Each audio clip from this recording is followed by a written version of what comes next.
Hi hello friends, welcome back to my channel. Friends, ನೀವು ನೋಡ್ತಾ ಇದ್ರ all in one tips channel. Friends, ಇವತ್ತಿನ ವಿಡಿಯೋದಲ್ಲಿ ಕೆಲವೊಂದು ಯೂಸ್ಫುಲ್ ಟಿಪ್ಸ್ಗಳನ್ನು ತಿಳಿಸ್ತಾ ಇದ್ದೀನಿ. ಈ ಎಲ್ಲ ಟಿಪ್ಸ್ಗಳು ನಿಮಗೆ ಖಂಡಿತ ಯೂಸ್ಫುಲ್ ಆಗುತ್ತೆ ಅಂತೇಳಿ ಅಂದ್ಕೊಂಡಿದ್ದೀನಿ. ಸೊ ವಿಡಿಯೋನ ಎಲ್ಲಿ ಸ್ಕಿಪ್ ಮಾಡದೆ ನೋಡಿ. ಈ ಎಲ್ಲ ಟಿಪ್ಸ್ಗಳು ನಿಮಗೆ ಖಂಡಿತ ಯೂಸ್ಫುಲ್ ಆಗುತ್ತೆ, ಓಕೆನಾ? ಹಾಗೆಯೇ ಒಂದು ರಿಕ್ವೆಸ್ಟೆಡ್ ವಿಡಿಯೋ ಕೂಡ ಇತ್ತು. ಮನೆಯಲ್ಲಿ ಜಾಸ್ತಿ ಬಲ್ಲಿಗಳೆಲ್ಲ ಬರ್ತಾ ಇದೆ, ಅದನ್ನು ಓಡಿಸೋದಕ್ಕೆ ಏನಾದರೂ ಟಿಪ್ಸ್ ಹೇಳಿ ಅಂತೇಳಿ. ಸೊ ಇವತ್ತಿನ ವಿಡಿಯೋದಲ್ಲಿ ಆ ಟಿಪ್ಸ್ನ ಕೂಡ ತಿಳಿಸ್ತಾ ಇದ್ದೀನಿ. ಸೊ ಫ್ರೆಂಡ್ಸ್, ಬನ್ನಿ ಹಾಗಾದರೆ ಮೊದಲೇ ಟಿಪ್ ಯಾವುದಂತೇಳಿ ನೋಡ್ಕೊಂಡು ಬರೋಣ, ಓಕೆನಾ? ಸೊ ಮೊದಲೇ ಟಿಪ್ ಬಂದು ಇಲ್ಲಿ ನೋಡ್ತಾ ಇರ್ಬೋದು, ಈ ರೀತಿ ಚಟ್ನಿ ಬಾಕ್ಸ್ಗಳನ್ನು ನಾವು ಏನು ಮಾಡ್ತೀವಿ, ಯೂಸ್ ಮಾಡಿದ ನಂತರ ಈ ರೀತಿ ಮೇಲ್ಗಡೆ ಎಲ್ಲನೂ ಅಂಟ್ಕೊಂಡ್ಬಿಟ್ಟಿರುತ್ತೆ, ಹಾಗೇನೆ ಕ್ಯಾಪ್ಗೇನು ಕೂಡ ಅಂಟ್ಕೊಂಡಿರುತ್ತೆ. ಸೊ ಅದನ್ನು ನಾವು ಹಾಗೇನೆ ಕ್ಲೋಸ್ ಮಾಡೋದ್ರಿಂದ ಬೇಗನೆ ಹಾಳಾಗ್ತಾ ಇರುತ್ತೆ, ಹಾಗೆ ಬೂಜ್ ಕೂಡ ಬರ್ತಾ ಇರುತ್ತೆ. ಮಾವಿನಕಾಯಿ ಚಟ್ನಿ ಆಗಿರ್ಬೋದು, ನಿಂಬುಕಾಯಿ ಚಟ್ನಿ ಆಗಿರ್ಬೋದು.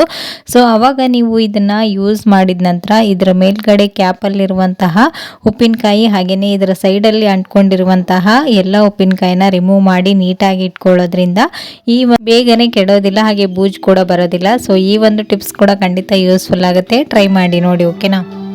ಸೊ ನೆಕ್ಸ್ಟ್ ಟಿಪ್ ಬಂದು ಇಲ್ಲಿ ನೋಡ್ತಾ ಇರ್ಬೋದು, ಈ ರೀತಿ ವೆಜಿಟೇಬಲ್ಸ್ಗಳನ್ನು ನಾವು ಮಾರ್ಕೆಟಿಂದ ತಂದ ತಕ್ಷಣ ಹಾಗೇನೆ ಫ್ರಿಜ್ಜಲ್ಲಿ ಸ್ಟೋರ್ ಮಾಡ್ತೀವಿ. ಇದ್ರ ಮೇಲೆ ಇವು ಎಲ್ಲೆಲ್ಲೋ ಹೋಗಿ ಇಟ್ಟು ತೊಗೊಂಡು ಬಂದಿರ್ತೀವಿ. ಸೊ ಹಾಗಾಗಿ ಇದನ್ನು ತಂದ ತಕ್ಷಣ ಈ ರೀತಿಯಾಗಿ ನೀವು ಕ್ಲೀನ್ ಮಾಡಿಕೊಂಡು ನಂತರ ನೀವು ಫ್ರಿಜ್ಜಲ್ಲಿ ಸ್ಟೋರ್ ಮಾಡೋದ್ರಿಂದ ಹೆಲ್ತ್ಗೆ ತುಂಬಾ ಒಳ್ಳೆಯದು.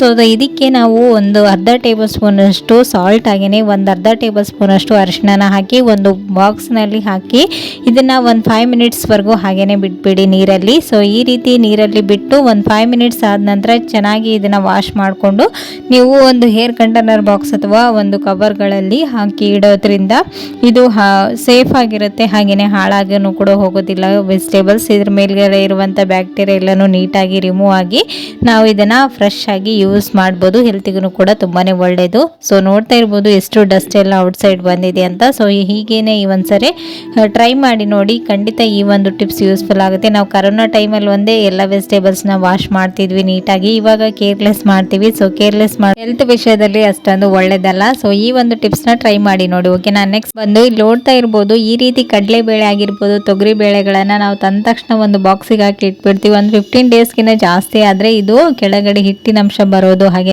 ಸೇರ್ಕೊಳ್ಳೋದು, ಉಂಡೆ ಕಟ್ಟೋದು ಈ ರೀತಿ ಆಗ್ತಾ ಇರುತ್ತೆ. ಸೊ ಅವಾಗ ನೀವು ಇದನ್ನ ಮಾರ್ಕೆಟಿಂದ ತಂದ ತಕ್ಷಣನೇ ಇದಕ್ಕೆ ಒಂದು ಅರ್ಧ ಟೇಬಲ್ ಸ್ಪೂನ್ ಅಷ್ಟು ಆಯಿಲ್ ಹಾಗೇನೆ ಒಂದು ಅರ್ಧ ಟೇಬಲ್ ಸ್ಪೂನ್ ಅಷ್ಟು ಅರಿಶಿನ ಹಾಕಿ ಈ ರೀತಿ ಜಸ್ಟ್ ಮಿಕ್ಸ್ ಮಾಡಿಬಿಟ್ಟು ಇದನ್ನು ನೀವು ಬೇಕಾದಂಥ ಹೇರ್ ಕಂಟೈನರ್ ಬಾಕ್ಸಲ್ಲಿ 1 ತಿಂಗಳಲ್ಲ 2 ತಿಂಗಳು ಇಟ್ಟನ್ನು ಫ್ರೆಶ್ ಆಗಿರುತ್ತೆ. ಇದಕ್ಕೆ ಯಾವುದೇ ರೀತಿ ನುಸಿ ಸೇರ್ಕೊಳ್ಳೋದು ಅಥವಾ ಹಿಟ್ಟಿನ ಅಂಶ ಬರೋದು, ಉಂಡೆ ಕಟ್ಟೋದು ಆ ರೀತಿ ಏನೂ ಆಗೋದಿಲ್ಲ. ಒಂದ್ಸರಿ ಟ್ರೈ ಮಾಡಿ ನೋಡಿ.